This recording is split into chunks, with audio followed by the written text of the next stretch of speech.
नमस्कार। बरसात के दिन में धनिया की खेती कैसे कइल जाए और बुआई के समय कौन कौन बात के ध्यान रखल जाए।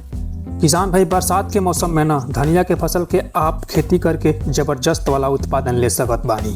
किसान भाई, धनिया एगो ऐसा फसल है कि एकर साल भर मार्केट में डिमांड बनल रहेला। गर्मी, बरसात चाहे जाड़ा, सालों भर एकर मार्केट में डिमांड बनल रहेला। और किसान भाई, बरसात के सीजन में ना हरा धनिया के कीमत बहुत ज़्यादा मिलेला। काहे कि बरसात के दिन में धनिया के उत्पादन बहुत कम हो पावेला और मार्केट में डिमांड बहुत ज़्यादा रहेला। एकरा वजह से बरसात के सीजन में धनिया की कीमत बहुत ज़्यादा मिल जाला। तो आप बरसात के सीजन में धनिया की खेती करत बानी ना, तो कम समय में और कम लागत में ज़बरदस्त वाला उत्पादन ले सकत बानी।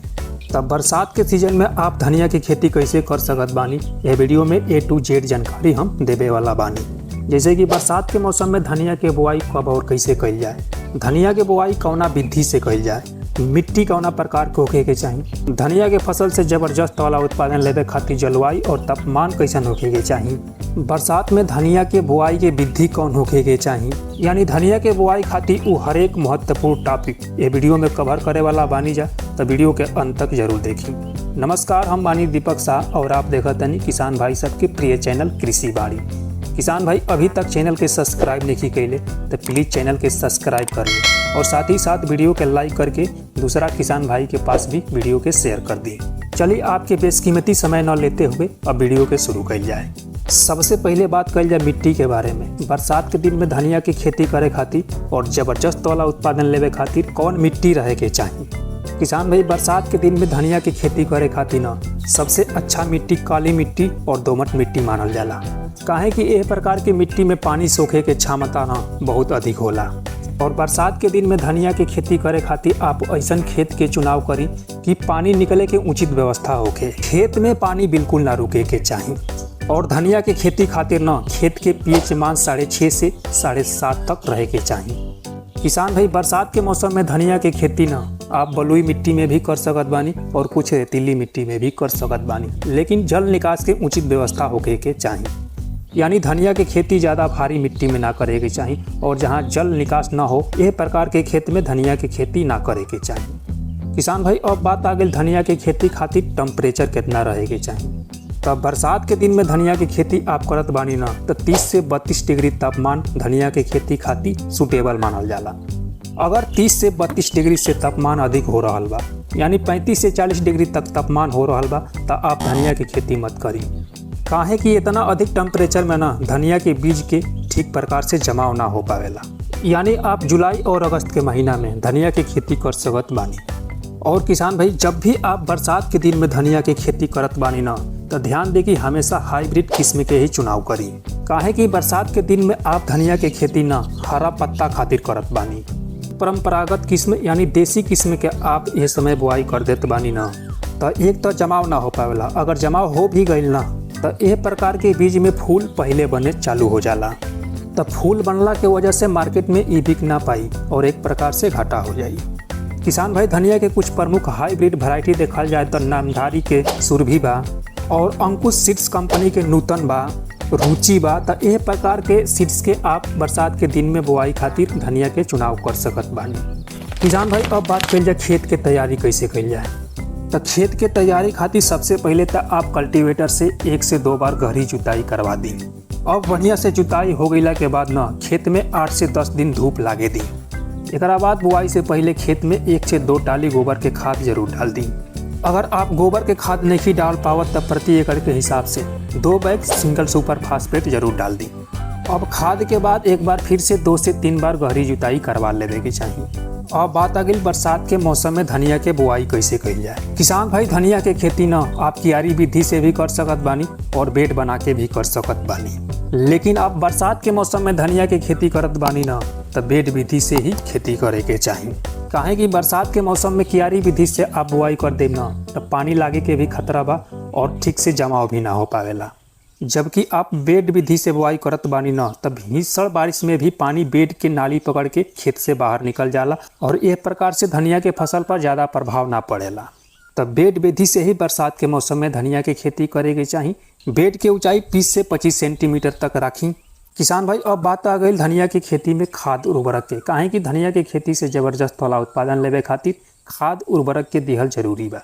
तो किसान भाई बरसात के मौसम में आप धनिया की खेती करत बानी ना तो 20 केजी DAP और 25 केजी यूरिया और 10 केजी मिरोटो पोटास और 2 केजी जिंक सल्फेट ये सब खाद के मिक्स करके खेत में छिड़काव करा दी और आखिरी जुताई करके खाद के खेत में मिक्स कर दी। किसान भाई धनिया के खेती हरा भरा और स्वस्थ बनावे खातिर ना सल्फर के रोल बहुत ज़्यादा होला। तो ये सब खाद के बुआई से पहले जरूर डाल देवे के चाही ताकि पौधा में कोनो प्रकार के तत्वों के कमी ना हो। बीज दर किसान भाई अब बात कर लिया धनिया के बुआई खातिर बीज के मात्रा कितना रखल जाए। तो बता दें कि धनिया की खेती आप 1 एकड़ में कईल चाहत बानी ना तो 10 से 12 केजी बीज की जरूरत पड़ी। तब मार्केट से आप बढ़िया किस्म के बीज लेके आ जाएंगे। अब धनिया के बीज के बुआई से पहले ओके 2 भाग में तोड़ लेवे के चाहिए। यानी किसान भाई धनिया के बीज के बुआई से पहले ना धनिया के बीज के अंकुरित कर लेवे के चाहिए। तो आपके धनिया के बीज के अंकुरित कैसे करे के बा बिल्कुल ध्यान से सुनी, वीडियो के स्किप थोड़ा भी मत करी। तो किसान भाई सबसे पहले आप 1 लीटर पानी ले ली और यह पानी में 2 ml एमिनो एसिड डाल के घोल तैयार कर ली। अब ये घोल के अंदर ना बीज के 24 घंटा तक भिगो के रखी। 20 से 24 घंटा बाद अब ये घोल से बीज के बाहर निकाल दी। अब एक बाद आपके ना कॉपर ऑक्सीक्लोराइड लेवे के बा। कॉपर ऑक्सीक्लोराइड 2 ग्राम प्रति किलो बीज में मिला देवे के बा। कॉपर ऑक्सीक्लोराइड बीज में मिलावला के बाद ना अब बीज के कोनो छायादार स्थान पर रख दी। अब ये बीज के ऊपर सूती के कपड़ा या जूट के बोरी भिगो के रख दी ताकि बीज में पर्याप्त मात्रा में नमी बनल रहे। 2 दिन के बाद आप देखब कि बीज अंकुरित होके लागल बा, यानी आपके बीज से सफेद सफेद जड़ निकले चालू हो गईल बा। आपके दिखाई देवे लागी तो ऐसन हो गईल बा तो आपके बीज बुआई खातिर तैयार हो गईल बा। अब ई बीज के बुआई आपके कर देवे के बा। बुआई के समय लाइन से लाइन के दूरी 30 सेंटीमीटर तक रखे के बा और पौधा से पौधा के दूरी 10 से 15 सेंटीमीटर तक रखे के बा। सिंचाई किसान भाई बरसात के दिन में धनिया के फसल में ना सिंचाई बहुत महत्वपूर्ण बा। तो धनिया के फसल में सिंचाई कब और कैसे कइल जाए। तो किसान भाई धनिया के बुआई अब कर देले बानी और बारिश नहीं के हो पावत तब बुआई से 2 से 3 दिन के बाद सिंचाई कर देवे के चाहिए। 10 से 12 दिन के बाद धनिया के छोटा छोटा पौधा दिखाई देवे चालू हो जाला। 10 से 12 दिन बाद जब धनिया के अच्छा से जमाव हो जाओ ना और बारिश नहीं के हो पावत तब फिर एक बार सिंचाई कर देवे के चाहिए। तो किसान भाई धनिया के फसल में आप ज़रूरत के हिसाब से सिंचाई कर सकत बानी, यानी पर्याप्त मात्रा में बारिश हो रहा बा तो सिंचाई करे के आवश्यकता नहीं है।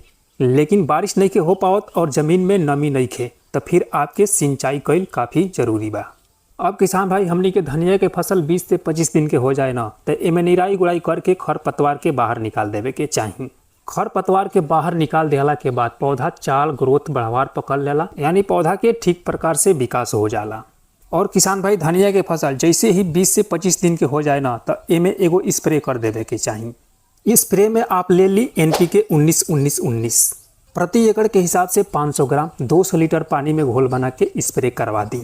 ये दवा के स्प्रे कर देला के बाद आपके धनिया के फसल काफ़ी अच्छा विकास करी और जल्दी तैयार हो जाई, चाल ग्रोथ पकड़ ली और हरापन आ जाई, यानी आपके धनिया 40 से 45 दिन के अंदर ही मार्केट में जाए खातिर तैयार हो जाई। तो यह प्रकार से आप बरसात के सीजन में धनिया की खेती करत बानी ना तो कम समय में काफ़ी अच्छा खासा प्रॉफिट निकाल सकत बानी। प्रत्येक कटाई के बाद यूरिया के छिड़काव करके सिंचाई कर देवे के चाहिए। यह प्रकार से 3 से 4 कटाई आप खूब आराम से ले सकत बानी। किसान भाई आज की वीडियो में बात करनी है जब बरसात के दिन में धनिया की खेती कैसे कइल जाए। आशा करता नहीं कि आप सबके वीडियो पसंद आयल हुई। वीडियो पसंद आयल हुई तो वीडियो के लाइक और चैनल के सब्सक्राइब कइल बिल्कुल ना भूली। नमस्कार।